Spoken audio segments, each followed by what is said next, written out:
Ugh. Ugh. Just cracked my back and it felt real good. Let me adjust the thing there. Ugh. Normally, for the purposes of a video like this and looking at a comic book or graphic novel, I would have I would be hunched over, pointing the camera at the material. But I don't want to hurt my back or neck being hunched over for however many minutes this video lasts. So I'm just gonna stand like normal, and it's not because I'm vain or that I think that my appearance is super integral to the video, but it's for health reasons. It's for health concerns. Okay? You gotta get that out of the way first. I don't want to be misrepresented on the internet. Now, let's get the question out of the way first. Are comic books literature? Can they be? Let's just answer the question right now, definitively. Sort of, maybe, depending on how you look at it. If you mean, can comic books rise to a level of significance, cultural significance, of importance? Can they rise to a level of critical and creative esteem? Can the same amount of thought and attention and hours be put into advancing yourself in the medium? Yes.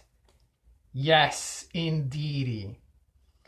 But if you ask the question in the sense of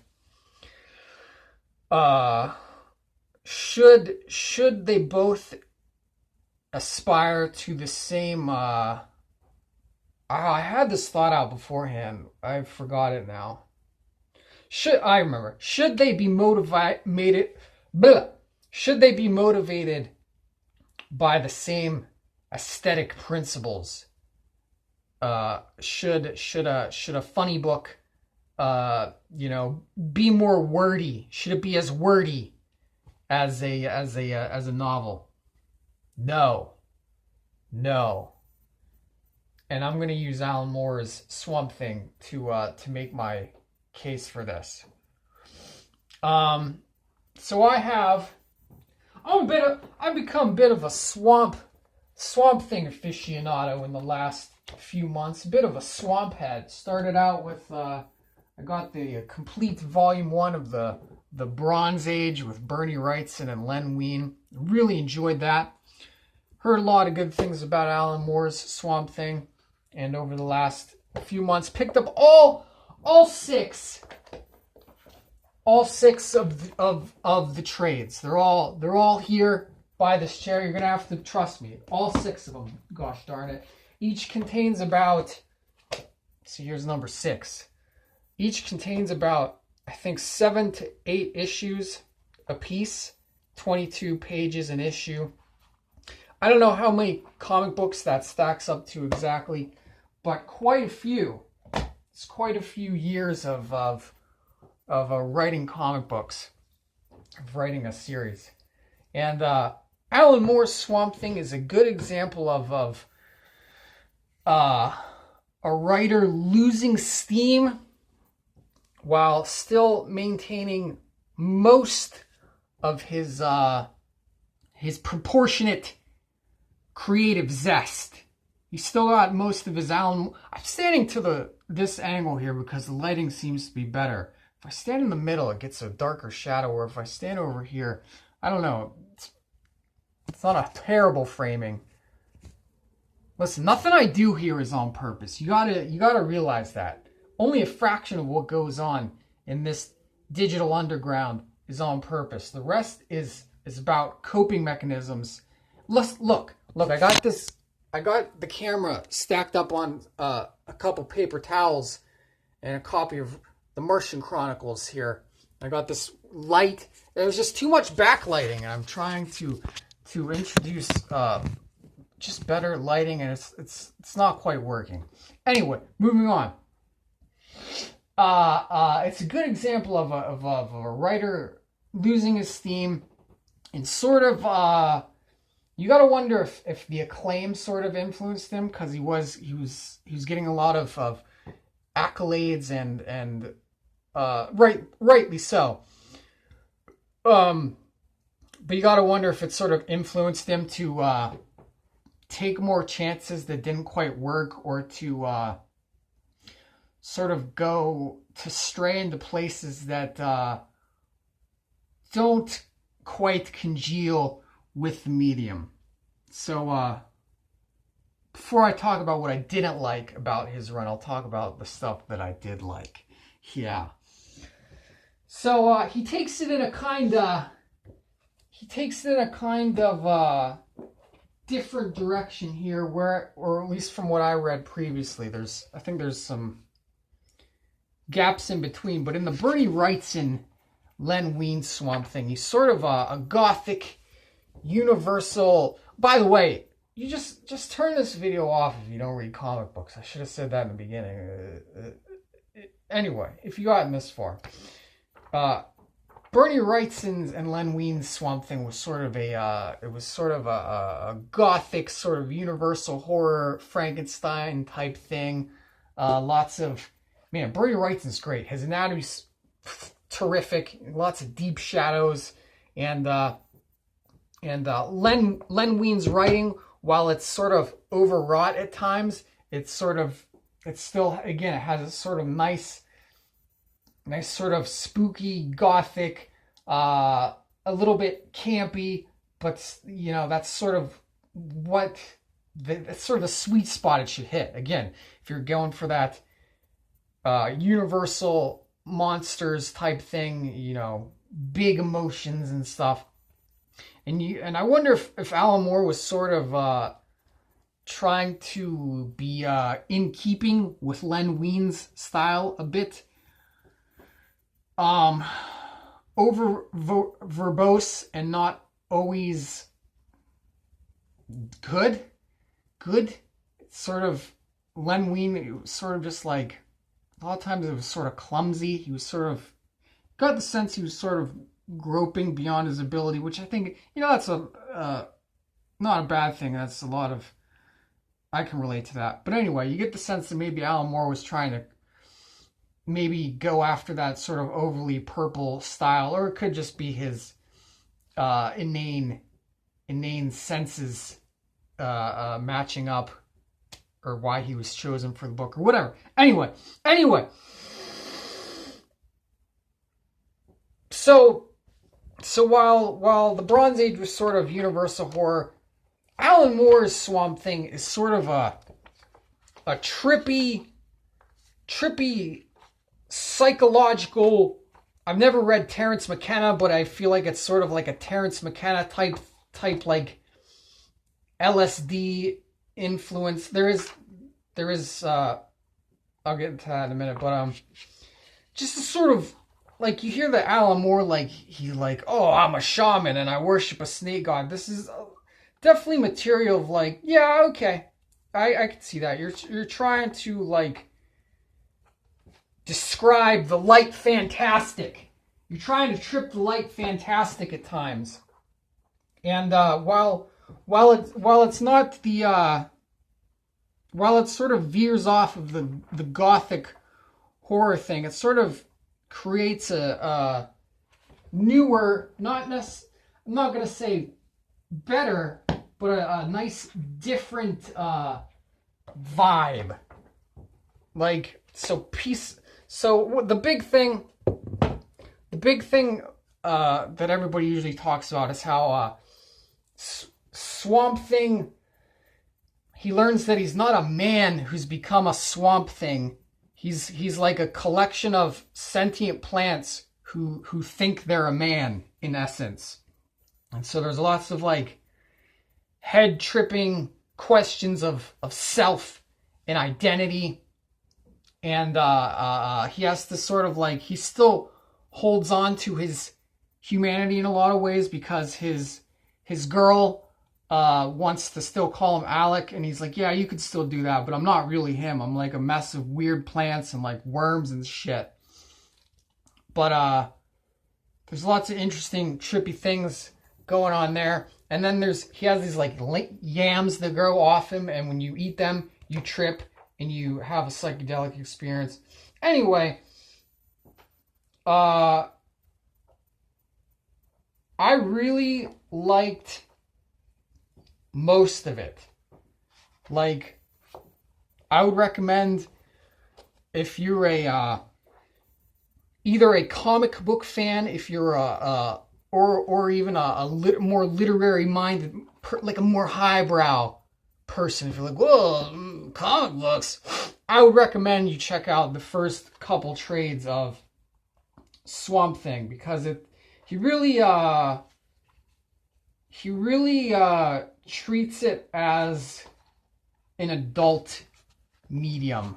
There's lots of, I keep flipping through this book, but I'm just I'm looking for good examples of the most psychedelic art. Oh yeah, here's where they fuck.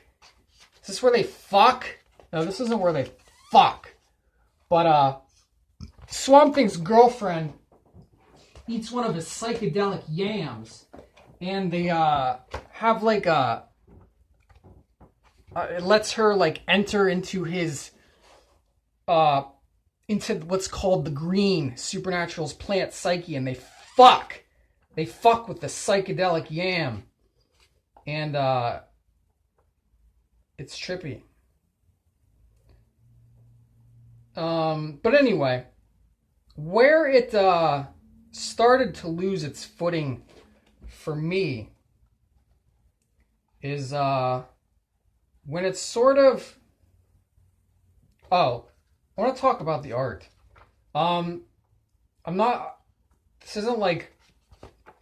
This art like wasn't really my thing. It's like fine and competent, but it doesn't like, it's certainly like, again, it's like experimental with like the panels and the layouts and lots of trippy, unusual things. But it, I don't know, it never had the same gusto for me as the Bernie Wrights and stuff. It's very like typically 80s Vertigo stuff. I much more preferred Bernie Wrightson's art and his anatomy. But where the run sort of fell off for me is when a big thing about Swamp Thing is setting. Setting like predominantly in like the swamps, the Louisiana swamps. You got the Southern Gothic. That's really important, I think. The Swamp Thing is this sort of Southern Gothic thing. And at some point, like, Swamp Thing, like, he learns that he's a plant god, and he goes into space. And well, I liked when it becomes trippy and he learns that he's a plant elemental and he gets all these very godlike powers. He can just sort of he exists as a electromagnetic presence that can sort of jump between bodies. And at one point he like, his body gets, one of the best issues, which I thought that I wasn't gonna like, is he gets like, he's traveling across space and he gets swept on this, up in this alien machine hybrid spaceship, and like goes insane, and like has like alien spore babies. I don't really understand. And I was put off because of like, and I'm going to get to this in a minute because it's very wordy, but it was really good. I enjoyed it. But anyway, he like goes into space and you're sort of like cut off. And while it's interesting, it's sort of like is cut off from what I think is like really integral to the character is the setting. And it's not that big of a deal, you know. It's a comic book. It's long running, you know. A few diversions here and there to different locations isn't like, it's not bad, or it wasn't a wrong decision. It's just like that's where I was least engaged. It's kind of interesting. He goes through like a, I don't know, like a sort of Buddhist or something. Again, I've never read Terence McKenna or any of that stuff, but just sort of just like a journey to enlightenment across the stars back to his lady love. And it's quite interesting, but it's I don't know, again, it just lost that sort of horror gothic feel that I really liked about Swamp Thing. And it also gets very wordy, and that's where I want to start talking about how it sort of loses its steam. It's just like the comic starts to get really, really too wordy. Like, comics is a visual medium, and there should be a nice balance. And it just got overindulgent at times, and even just on the prose level, it got just like overly purple to where, like, if you have to stop, it's one thing in a book where you have to stop and like make sense of what they're trying to say, because it's just, I don't know, it's really like overwrought and purple, and it's going in a million different directions. But that, like, especially in a comic book, it's like, all right, I'm supposed to, it shouldn't take more than like 10 or 15 minutes to read a 22-page issue of a comic book, to be honest. I don't know. I just think, I don't know. I believe in like certain expectations in the medium. And again, and that's why it differs than like novels, than like prosaic literature, is because, I don't know, there's just different expectations. Your eyes are engaged. Your eyeballs are engaged in the story. Your eyeballs are engaged and when you're just reading a bunch of stuff, it's like, you know, reading prose is to make pictures in your mind. You already have pictures right here. You're sort of doing something to your brain where it's just like smashing two bricks together that aren't really supposed to fit. Hold on. See, he's become a being. His chakras. He's become a being of chakra energy, and he's flying through the cosmos. And again, well, that's fun and very, very Alan Moore, and it really expands the character and the lore. You're also going to a place where you like can't really come back to, or can't come back from. When you expand the character that far and give him all these like godlike powers, and he sort of starts to adopt into like a godlike nonchalance and ambivalence, just like Dr. Manhattan in Watchmen. He sort of adopts into this, sort of like, I don't want to say becomes less human, but sort of disengages from his humanity in a lot of ways. And then you like can't really come back to that. You can't really reduce the character to a more human level that I know of. I haven't read a ton after this, but you can't like go back from being a plant god, from being like I don't know, dehumanizing himself. Anyway, I'm disappointed because, again, I didn't show a lot of artwork. I'm just have my face on the screen. It's really disappointing, and it feels counterintuitive to a subject about a comic book. Again, it's a visual medium, and I fucking did the exact same thing that I said I didn't like Alan Moore doing. Look, he's in space. He's a red Swamp Thing. He turns red. That's fun. He changes colors. Yeah, I'm disappointed I did the same thing that I don't like Alan Moore doing of engaging in a visual medium with a bunch of words and stuff. Anyway, man, this is a new phone, and it's got 19 minutes already, and it didn't cut out yet. So, yeah, Alan Moore's Swamp Thing, the entire run, I liked it. I think it does rise to those literary heights depending on your view of things, I guess. I recommend. I mean, if you're like me, you can't just like stop and check out. You have to check out the entire run. But I at least recommend that people check out the first I don't know, the first 3 or 4 collected trades. Just check out the first one. Check out the first one at your local library. See if you like it. It's just a good time. Okay. This video's over. The end of this video. See, this is when he's like confronting his own skeleton, his own rotting flesh, learning the truth of his nature. Anyway, goodbye forever. Goodbye. Not forever, just for now. Goodbye for now. Goodbye. Goodbye.